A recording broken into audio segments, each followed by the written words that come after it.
celebrating her birthday with a third iteration of exchanging her melee kit for a long-range.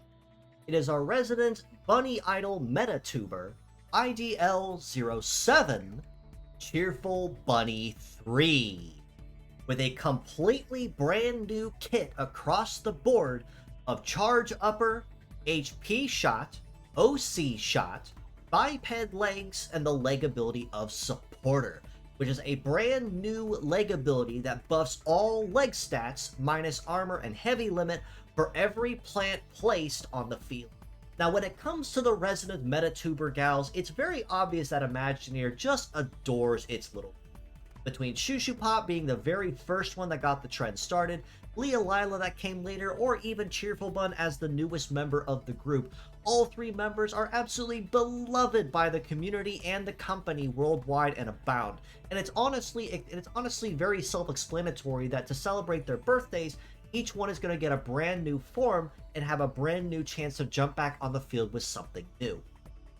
Charge Upper on the head part is a brand new support-based skill that, when activated, will boost the charge gain of all allies by 30%.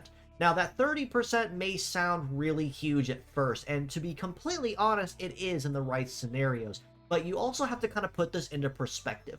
This is not really meant to completely change the game for all the Metaforce-reliant fighters, but it does make it a lot easier for them to maintain or even build that charge. So, for instance, that extra 30% means if you decide to spend a turn and charge Metaforce at 30%, when this goes into effect, you'll instead be receiving 39%, or rather, that extra 3% per part, which means it's going to be quite handy overall once this does come about. This especially, like I said, also comes in handy for any Metaforce reliant, such as with Hunter or Sniper nature medals, where it's 15% per part. It may not sound like much at first glance, but over time, it will still add up. HP Shot on the right arm, or translating to Heater Plant Shot, is a conventional shooting skill that upon attacking the target will set a heater plant on the field as an additional action. To explain Heater Plant briefly, essentially every time an ally is in heat phase, it does give them a passive boost to the stat as long as the plant remains active. So basically, upon shooting the target, it will set the plant down, and as long as the plant remains, everybody's going faster whenever they're in heat. So this does make it just a little bit easier for her to run back and forth and just fire off pot shot after pot shot and really benefit on that speed bonus. OC Shot, or Overcharge Shot, is another brand new skill, and it's basically as simple as it sounds. It's just a shooting variant of Overcharge, but for the sake of explanation, Overcharge, upon attacking the target, will grant them 10% to their charge gauge upon a successful hit. Now, you're probably looking at me now and going, but Kura, isn't giving the enemy charge bad? And for the most part, you are correct. Generally giving the enemy the ability to charge and get Metaforce is not very smart, but Overcharge is one of the few attacks that actually makes it worth your effort to give the enemy what it wants, and showcase and remind everybody that sometimes too much of a good thing is bad for you. The benefit to Overcharge is if it attacks a foe that is at 100% Metaforce charge, whether it means somebody on the field or starting out as one, such as in certain super invasions, the damage is quintupled. So instead of dealing, say, that base 1450, about mid 1400s there, multiply that by about 5 and give it some extra bonus, and you are absolutely going to be destroying anything in your way and punish them for having that charge. And as an additional action on top of that, Overcharge and Overcharge Shot, by extension, will also remove all of the enemy's Metaforce charge if it hits someone at that 100%. So this is a really good counter that you can use for anyone that likes to make use of Metaforce spam, which say Full Charge or Full Charge Kai, or even some super invasions, like I said, that benefit from Full Charge at the start of the turn. When it comes to stats across the board, Cheerful Bun is still very solid and relatively pretty synergetic as well, with a head armor of about 3719, arms at about 3179 and 3300, relatively nice there, and legs at 35, just about mid 3500s, means she's moderately healthy as far as HP goes. Minus, of course, that right arm, which is just a little bit more light on the armor, so a little caution there is advised.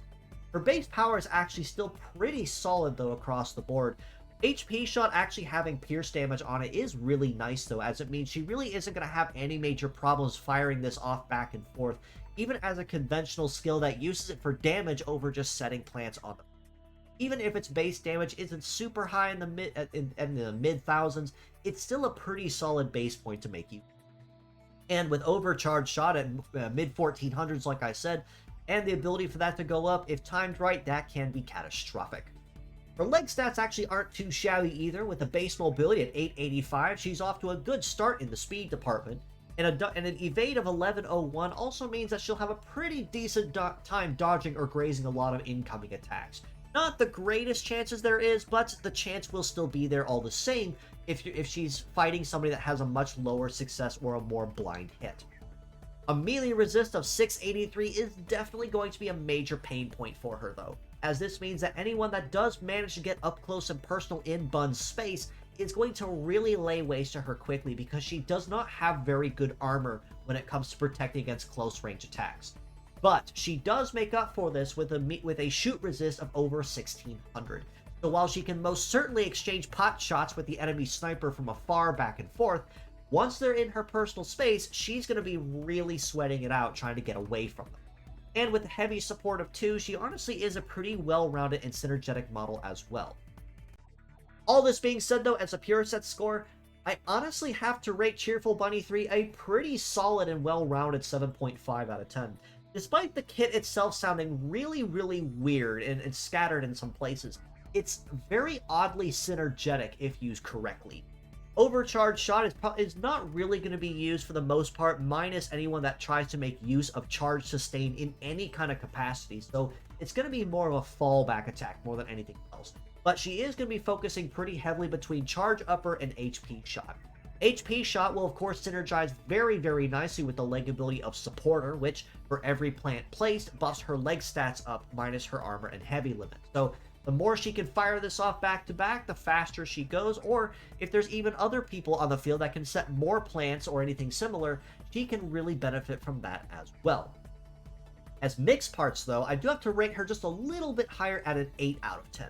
Now, compared to previous iterations that like to dump a whole bunch of positive buffs at once between Hypercrept and Precognition, Cheerful Bunny 3 likes to kind of stay a little more focused on offense and combat, which is still really good for her.